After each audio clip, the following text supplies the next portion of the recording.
Porque o que Deus tem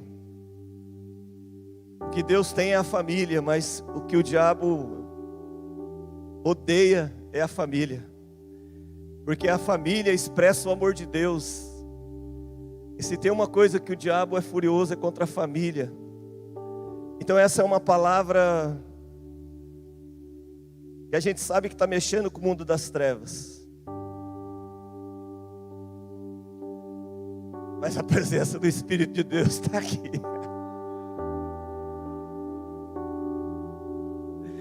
A presença dele está aqui nessa noite. E mais uma vez o diabo vai sair derrotado na minha e na sua vida, em nome de Jesus. Porque Deus tem um projeto, irmãos, na sua família. Deus Ele é tão louco, Ele ama tanto a família, que antes dele criar os céus, a terra, o universo, antes dele criar a lua, a terra, o oceano, tudo que existe, a Bíblia diz que Ele já nos criou nele antes da formação de todas as coisas.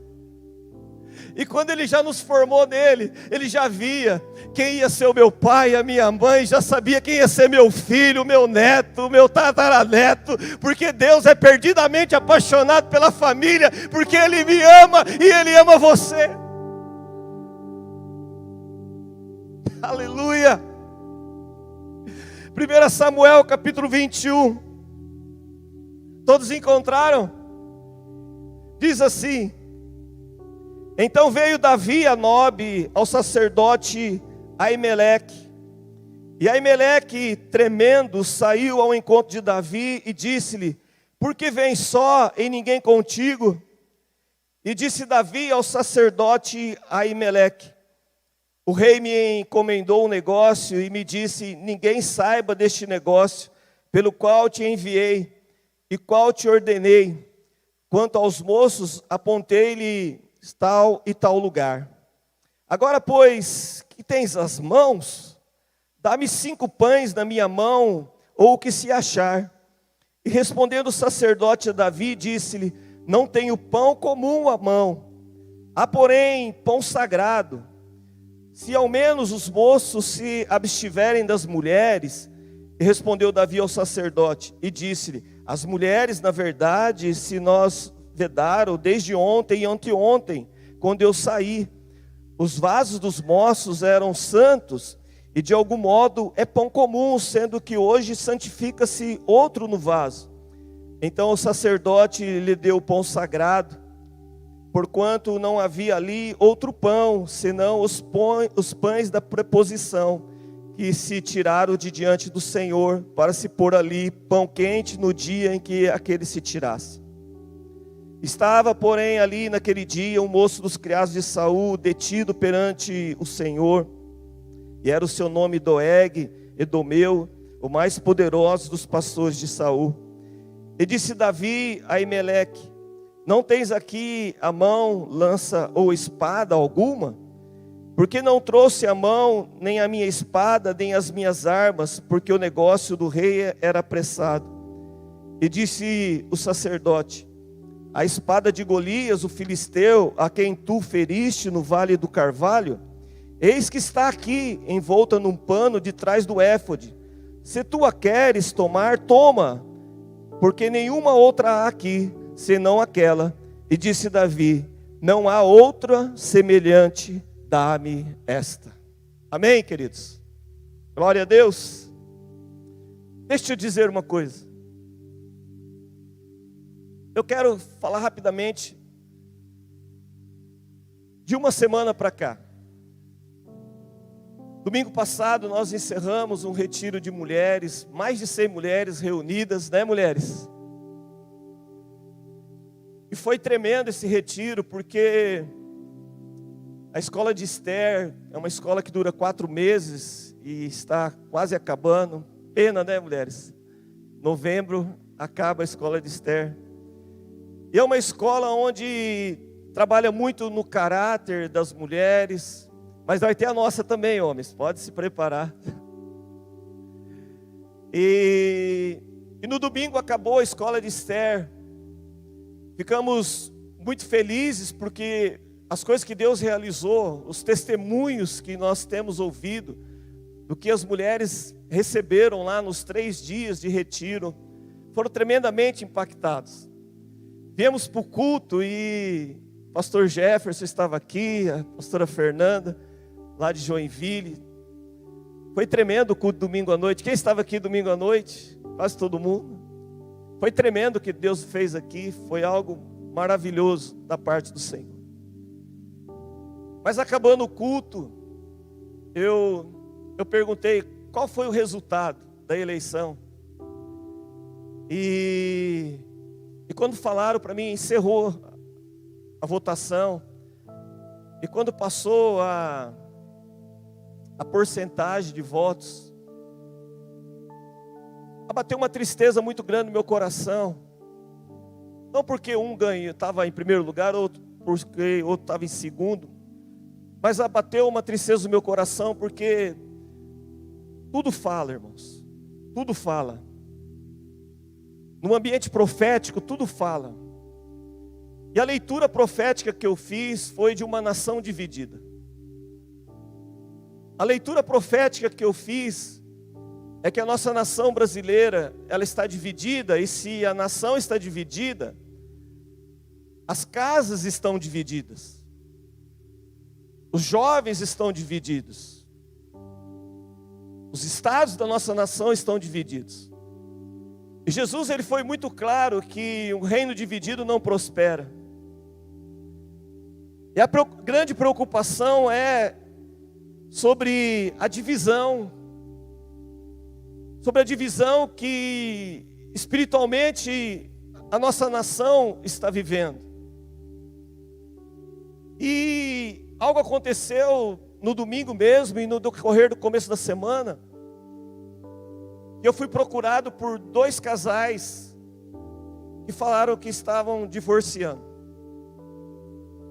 2 casais que eu fiz o casamento deles há não há muitos anos atrás. E como pastor dessa casa, a gente se entristece muito, porque nós sabemos que Deus não criou um casal para se divorciar. E eu disse: Senhor, eu não fiz casamentos para ver divórcio.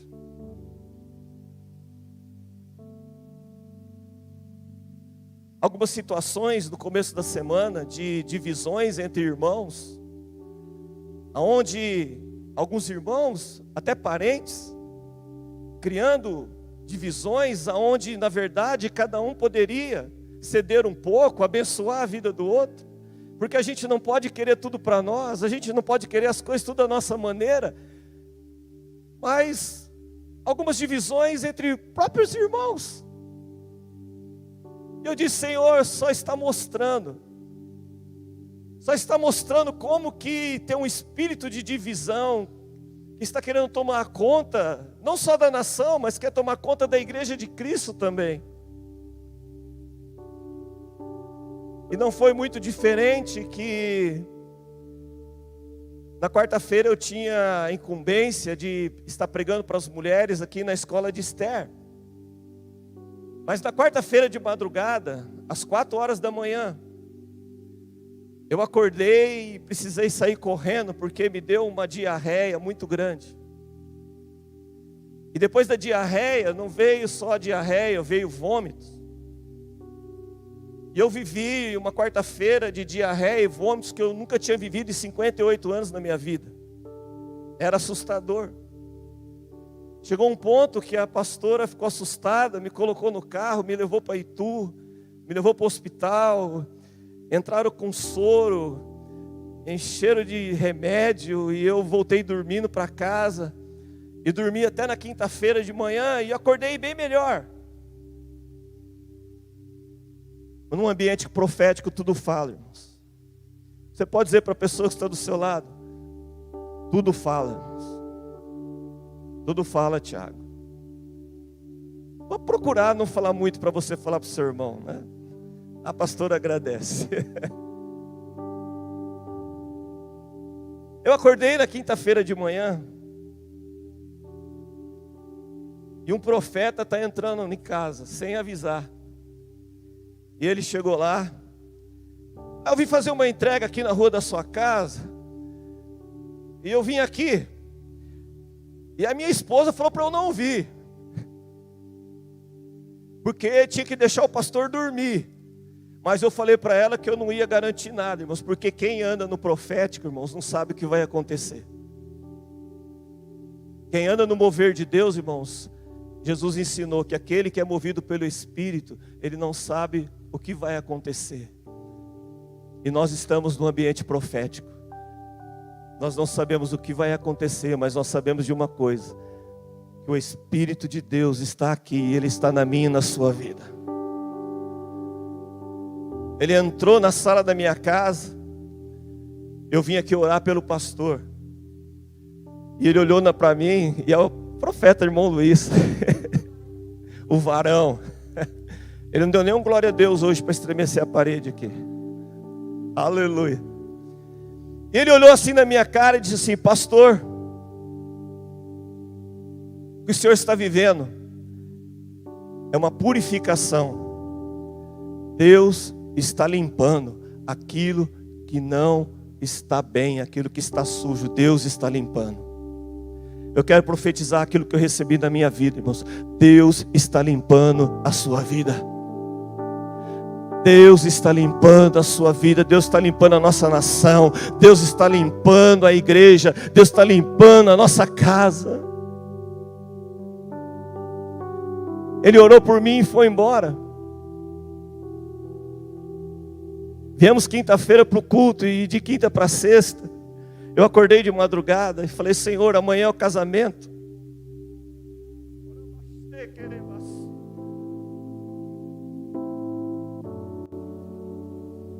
Eu falei: Senhor, amanhã é um casamento. Olha com quantas divisões nós lidamos durante essa semana. E aí o Espírito Santo ministrou ao meu espírito. E ele disse assim para mim: filho, você não está entendendo. Você não está entendendo que eu estou fazendo uma limpeza, e como um ato profético, esse casamento está marcado para amanhã, não é à toa, porque é profético, porque aquilo que o diabo está tentando esbarrar, aquilo que o diabo está tentando parar, eu marquei um casamento no céu para realizar na terra, para ser um ato profético. Há um ato profético que a família é o centro do meu coração, a família é restaurada, porque eu pego aquele que quase morreu, porque era para o servo de Deus ter morrido esse ano, mas Deus restaurou ele, Deus livrou ele da morte, e Deus marcou um casamento para dizer: não é apenas um casamento, mas é um ato profético para minha igreja continuar crendo e profetizando que não há divisão, não há contenda. Nós somos do reino de Cristo. Nós somos do reino de Cristo.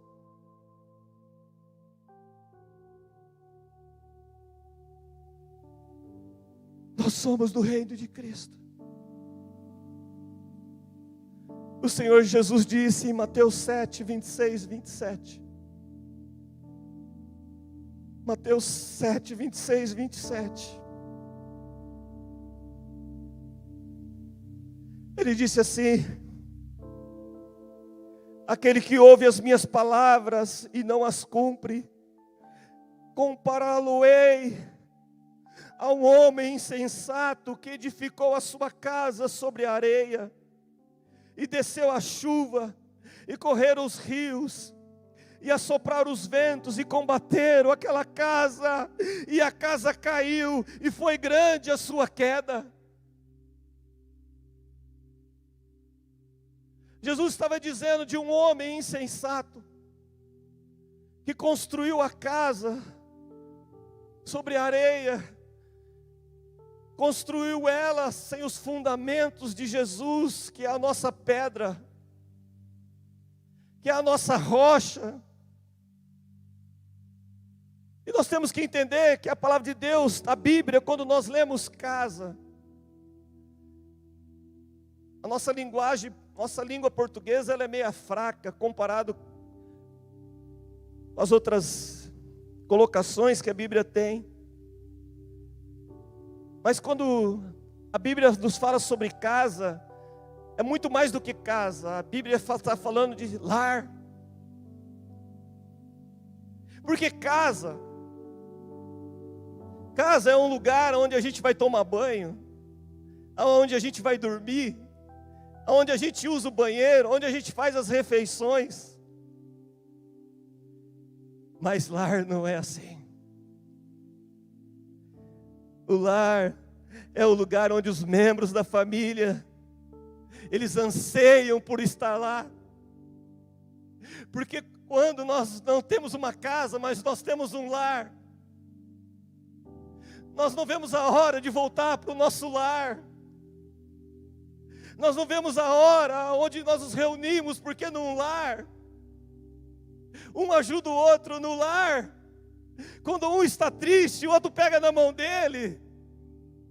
Porque no lar, um olha para o outro e diz assim, ó, realmente você errou, mas nós temos um lar, nós temos uma aliança. A sua dor é a minha dor, porque na casa não, cada um é para um lado, cada um entra num cômodo, cada um não se relaciona, mas o lar não, o lar fala de relacionamento. O lar fala em estar junto. O lar é algo maravilhoso. O lar, ele nos protege. O lar, nós sabemos que quando a gente estiver lá, quando a gente passa mal, e a gente não está bem, a gente está na rua, está no trabalho, a gente não vê a hora de chegar em casa, porque no lar há proteção, no lar há carinho, no lar há cuidado. Eu fui pregar ontem com alguns irmãos daqui, no retiro de homens, numa igreja de São Paulo, e eu não estava bem, irmãos. E estava uma bênção, mas eu não vi a hora de chegar em casa, porque eu não tenho uma casa, eu tenho um lar. Eu sei que eu vou chegar lá, tem uma pessoa que está lá para cuidar de mim. Eu sei que eu vou chegar lá e eu vou dizer para ela, bem, eu não estou muito bem, e ela vai falar, corre tomar um banho.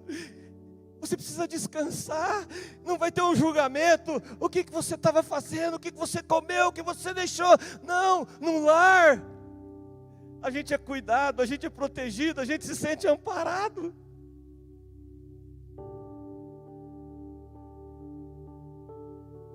O lar faz toda a diferença.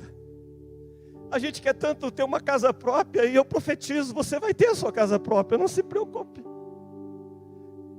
Mas talvez, antes de ter sua casa própria, talvez Deus está usando a vida desse cabeção aqui para dizer para você que antes da casa própria, você precisa talvez restaurar o seu lar. Talvez a gente precisa entender o que é ter um lar. Então nessa noite, uma breve meditação de mais alguns minutos. Todo pregador que fala que está breve, irmãos, é porque vai demorar bastante. Mais uma meditação para nós essa noite é nós entendermos se nós queremos uma casa ou se nós queremos um lar. Sua família está perto de você agora?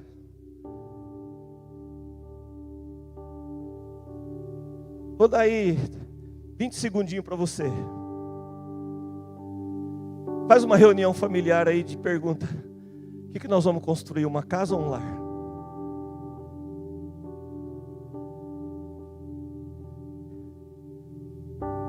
O que nós vamos construir?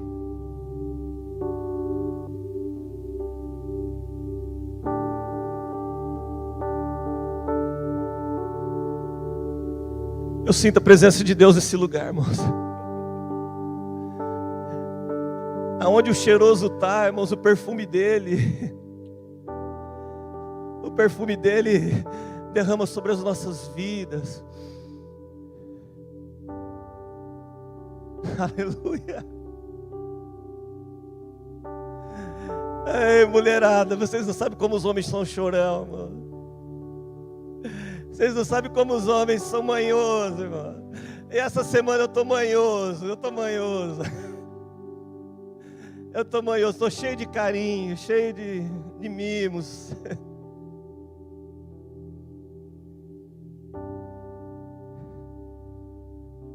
Irmãos, ter um lar faz toda a diferença, irmãos. Faz toda a diferença. Nós lemos aqui que Davi, ele está fugindo. Mas antes de eu entrar no texto que nós lemos, eu preciso falar um pouco para você. Que Davi estava servindo uma casa, a casa de Saul. Eu preciso falar um pouquinho para você sobre esse homem que construiu a casa sobre areia. E quando nós vemos um homem que construiu a casa sobre areia, me remete muito à vida de Saul. Quem era Saul? Saul não era ninguém. Ele mesmo olhava. E quando Deus levantou um profeta para falar com ele, Saul disse assim: mas como Deus pode querer alguma coisa comigo? Eu sou da tribo menor de Israel, e da tribo menor eu sou ainda o menor, a minha família ainda é a mais pobre, a mais pequena. Saul não era ninguém. Mas como Deus ama, irmãos, os desprezíveis, os insignificantes. Deus levanta o profeta Samuel, e diz assim: olha, Deus vai fazer algo grande na sua vida. Deus te escolheu para algo grande. E ele fala: uau, Deus me escolheu. Deus vai fazer de você o general de todo o exército de Israel. Deus vai te levantar como principal dessa nação. Você vai ser rei em Israel. E a Bíblia diz, se você ler na sua casa 1 Samuel, a Bíblia vai dizer que Saul, ele se torna grande. A Bíblia vai dizer que Saul, ele recebe uma profecia de Deus, e ele é cheio do Espírito de Deus. O Espírito de Deus toma ele, e ele se torna um homem diferente. Aquele homem que não era nada, de repente agora ele começa a profetizar, e Deus usa a vida dele. E ele se encontra com os profetas, e ele profetiza, e ele se torna um novo homem, e Deus começa a falar através da vida dele, Deus começa a usar a vida dele. Saul, ele cresce, ele é reconhecido diante das pessoas. Só que Saul, em vez de construir um lar, Saul começa a edificar uma casa. Saul começa a desobedecer a Deus. Saul para de andar com Deus. Saul para de ouvir a Deus. Saul começa agora a fazer as coisas da maneira dele, do jeito dele. Saul começa agora a fazer tudo da cabeça dele, do jeito que ele queria. E ele começa a se distanciar de Deus.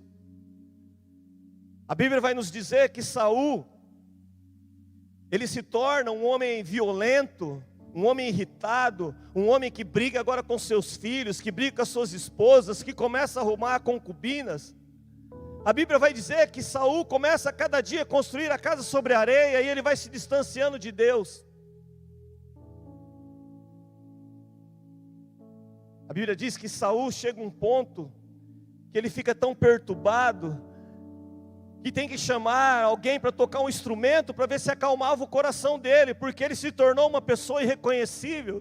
Porque, irmãos, quando nós construímos algo fora de Deus, nós nos tornamos pessoas tristes, amarguradas, pessoas que conquistam, que até chegam no lugar que Deus falou que ia chegar, mas nos tornamos pessoas isoladas, pessoas que não conseguem caminhar com ninguém. Saul foi se isolando, e Saul descobriu uma coisa, que tinha uma coisa que poderia fazer para acalmar o coração dele, é quando ele ouvia louvores, quando ele ouvia um instrumento. E a Bíblia diz que chamaram Davi, e Davi foi tocar a harpa para acalmar o coração de Saul. E quando Davi tocava a harpa, Saul conseguia dormir, conseguia descansar. A perturbação, os espíritos que tomavam o coração dele, diante do louvor, batiam em retirada. Porque quando nós louvamos a Deus, há uma chave espiritual que eu vou falar para você nessa noite. Num ambiente de perturbação, num ambiente de travamento espiritual, num ambiente de guerra, o louvor, ele quebra tudo isso, porque o diabo, as trevas, não pode vencer o louvor e a adoração. Toda batalha, irmãos, os tangedores têm que ir na frente louvando, porque eles abrem caminho. Sabe por que eu estou conseguindo pregar agora um pouco aqui? Porque a louvor e a adoração quebrou o mundo espiritual para nós avançarmos naquilo que Deus tem. A Bíblia vai dizer que Davi, ele tocava, só que aquele homem não foi transformado, aquele homem não se arrependeu, ele continuou fazendo a sua casa sobre a areia, ele continuou andando fora dos caminhos de Deus, e Deus dá tempo para que a gente se arrependa. Deus está dando tempo para a minha vida, para eu me arrepender cada dia mais e mais. Deus está dando tempo para a igreja, Deus está dando tempo para a nossa nação, para a gente se arrepender dos nossos maus caminhos. A palavra de Deus diz: se o meu povo que se chama pelo meu nome se humilhar, e orar, e buscar a sua face, e se arrepender dos seus maus caminhos, eu ouvirei dos céus, e sararei a sua terra. Então nesses dias, são dias onde o Senhor está nos ensinando, que existe uma maneira de nós rompermos com aquilo que é divisão, com aquilo que é separação, que é através do arrependimento de nós buscarmos a Deus, e que a vontade de Deus prevaleça sobre as nossas vidas.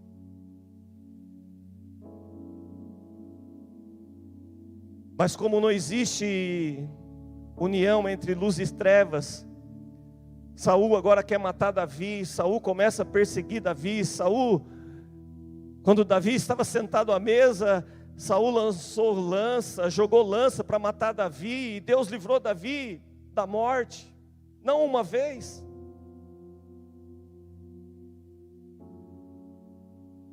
E Davi tem que fugir. E Davi tem que fugir.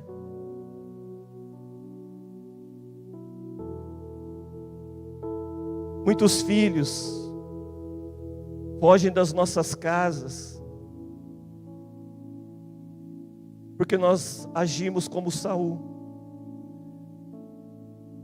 Nós não construímos um lar, nós construímos uma ditadura, nós construímos uma casa longe dos padrões de Deus. E na casa de Saul, Davi não conseguiu escrever um salmos, nem uma música. Davi escreveu salmos no deserto, quando ele pecou. Davi escreveu salmos no monte, no baixo, mas na casa de Saul, Davi não conseguiu escrever nenhum salmo. Porque numa casa de Saul não existe paternidade, na casa de Saul não existe um lar. Na casa de Saul, quando os filhos crescem, eles querem ir embora. Na casa de Saul, os filhos olham para o pai e vê um pai descontrolado, vê um pai nervoso, vê um pai irritado, vê um pai que não tem amor, vê um pai que não tem paciência, vê um pai que não tem tempo para brincar com seus filhos, vê um pai que prioriza tantas coisas, mas não prioriza a essência da família, que são os membros da família.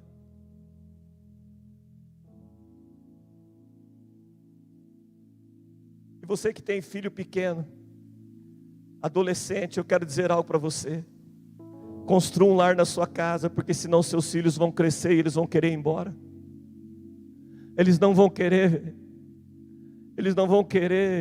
ficar adultos dentro de um lar dividido, de um lar com contenda, num lar de irritação, num lar onde as pessoas não entendem uns aos outros. Por mais que os filhos não falam, eles estão vendo as atitudes dentro de um lar, estão vendo as atitudes de um relacionamento dentro de um lar. E se eu estou pregando essa palavra hoje, é porque o Espírito Santo está mandando, porque ainda é tempo de você restaurar, e não fazer uma casa, mas fazer um lar. É tempo ainda de nós segurarmos os nossos filhos, porque se nós queremos sarar a nossa nação, e nós começamos hoje um jejum de oração por 21 dias, muitas igrejas de Porto Feliz, muitas igrejas da nossa nação, nós estamos debaixo de um período de oração e intercessão, mas se nós queremos viver isso, a nação forte, uma nação dividida, vai começar dentro do nosso lar. Se você concorda comigo, diga para sua família agora aí: vamos começar dentro da nossa casa. Pastora, vamos começar dentro da nossa casa. Pastor Massal, vamos começar dentro da nossa casa. Toshi, vamos começar dentro da nossa casa. Dona Marlene, vamos começar dentro da nossa casa. Vamos começar dentro da nossa casa. Porque senão os nossos filhos vão embora. E Davi vai embora. E Davi agora está desesperado, sem direção. Davi está com fome. Davi está perdido. Davi está sem pouca roupa. Davi está sem armas. Davi sai desesperado. Não sei você, mas eu já me coloquei eu já passei por isso na minha vida. De ter momentos na nossa vida que o que a gente tem é arrumar uma malinha de roupa, a gente não ter carro, não ter dinheiro, não ter nada, a gente está perdido, sem direção, e pensar, o que vai ser da minha vida agora? O que eu vou fazer? Quem já esteve nessa situação sabe do que eu estou falando, sabe do que Davi estava vivendo naquele momento. Um homem sem direção. Então entra agora no que nós lemos. Davi então, ele lembra de uma coisa: tem uma casa de Deus, tem uma casa sacerdotal, tem um homem chamado Aimeleque, ele é um homem de Deus, ele é um homem que busca Deus.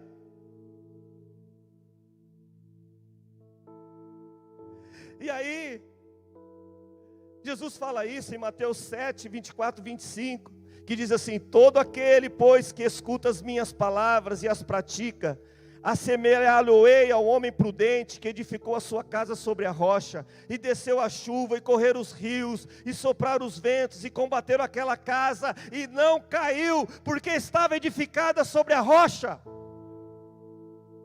Davi lembrou que tinha uma casa de um sacerdote, de um homem que buscava Deus. Davi lembrou que tinha um lar onde ele poderia se refugiar. E o que nós lemos aqui, Davi entra naquele lar de Aimeleque. E Davi entra e diz para ele: eu estou com fome. Quem tem um lar, ele é a resposta para a fome de muita gente. Quem tem um lar, ele sempre vai ter um copo de água, ele sempre vai ter um pedaço de pão, ele sempre vai ter um saquinho de bolacha, ele vai ter alguma coisa para o necessitado. Ele sempre vai ser motivo para matar a fome de alguém. Quem tem um lar, a família sabe que quando está dentro de um lar, ela tem provisão. Num lar tem provisão de Deus. Num lar, mesmo que tenha uma panela de arroz, aquela panela se multiplica. Quem tem um lar, irmãos, vê o gás que era para acabar em 2 meses, durar 6 meses. Nós temos testemunho aqui de homens que compraram um botijão de gás e durou mais de 1 ano. Nós temos testemunho aqui de pessoas que tinham em março uma lata de arroz, e eles iam tirando, e foram meses comendo daquela lata de arroz, e enquanto não veio um pacote de arroz, aquele arroz daquela lata não acabou, porque no lar tem provisão de Deus, no lar tem multiplicação de Deus, no lar tem visitação de Deus.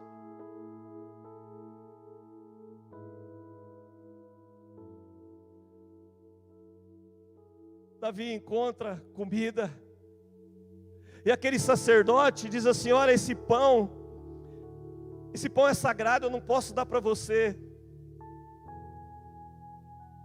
Mas Aimeleque, ele tinha uma lei espiritual, mas tinha uma lei moral. E Aimeleque preferiu sair da religiosidade e matar a fome de alguém. Aimeleque, ele rompeu com a religiosidade e disse: mas a religião fala que ninguém pode comer desse pão. Mas o que agrada mais a Deus? Eu ser religioso ou eu matar a fome do faminto?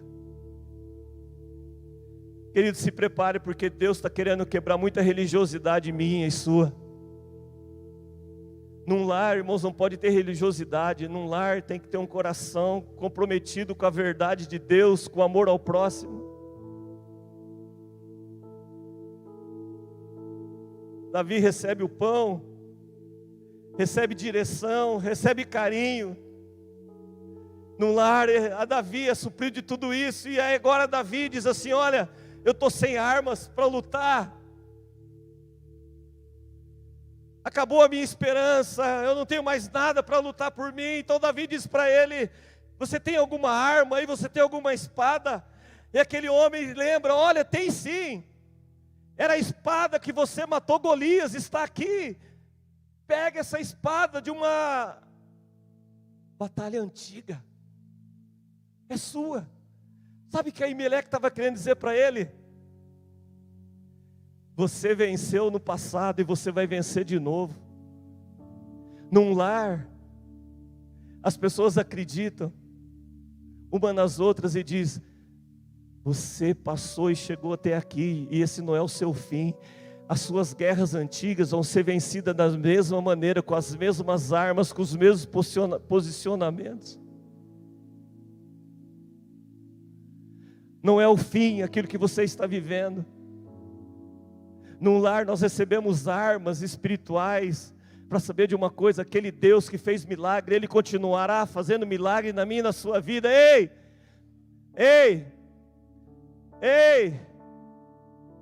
Tem uma palavra de Deus para você nessa noite. Tem uma palavra que o Deus que te ajudou até agora, Ele vai continuar te ajudando. Apenas creia. Diga para o seu irmão aí: apenas creia.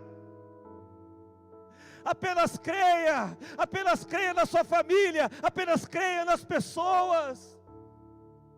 Apenas creia. O que eu e você, como igreja brasileira, nós temos apenas que crer e profetizar que coisas grandes Deus fará na nossa nação e vai começar dentro da nossa casa. Coisas grandes Deus fará e vai começar dentro da nossa casa, vai começar dentro da nossa cidade. Domingo teve um casal de Joinville aqui, e eles não sabiam de nada, e eles falaram assim: coisas grandes Deus tem nessa cidade que vai abalar o estado de São Paulo.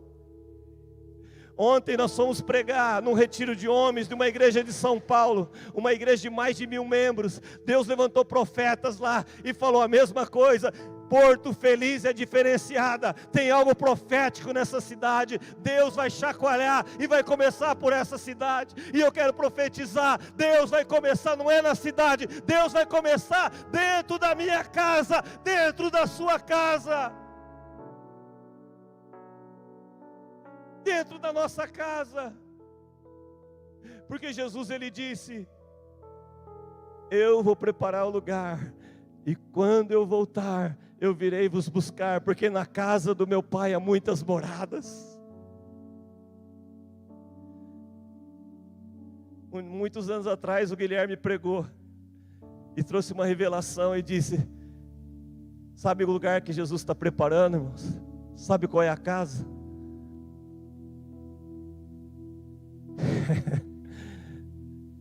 Eu sou o lar do Espírito Santo. Ele está nos preparando, irmãos. Ele está nos preparando para vir buscar e para nós estarmos com Ele eternamente.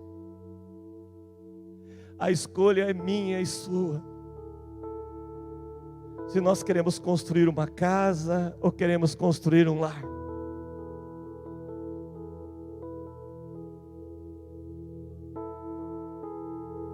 O centro da nossa casa tem que ser o Senhor Jesus Cristo.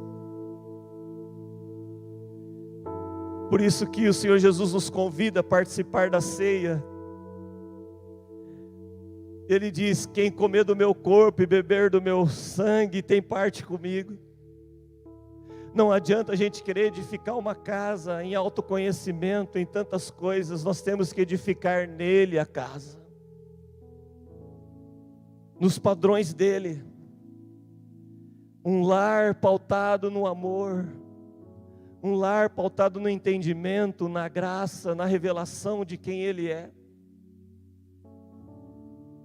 Por isso que nessa casa, irmãos, nós temos entendido que a ceia não é para quem merece. Porque a gente já aprendeu isso na religião, aprendemos isso em tantas coisas, e é o entendimento de cada um. que participar da ceia, eu tenho que deixar disso, deixar daquilo, eu tenho que chegar no nível, isso e aquilo. Mas nós entendemos que a ceia, irmãos, não é para quem merece. Porque nada que nós possamos fazer, nós vamos merecer a graça de Deus, o favor de Deus. Mas a ceia de Jesus é para quem entende que precisa desesperadamente dEle. E através dEle nós podemos construir um lar e não uma casa. Através dEle nós podemos nos tornar novas criaturas, novas pessoas. E a nossa alma, ela não se transforma, irmãos. A nossa alma ou ela morre, ou ela vai dominar a nossa vida. Nós não podemos negociar com a nossa alma, porque Jesus não quer mudar a nossa alma, Jesus quer matar a nossa alma, para que o Espírito dele reine em mim e em você. Então nessa noite, você é convidado a participar da ceia do Senhor. Nessa noite você é convidado, você é convidada a ter um lar. Nessa noite você é convidado em tomar a ceia conosco.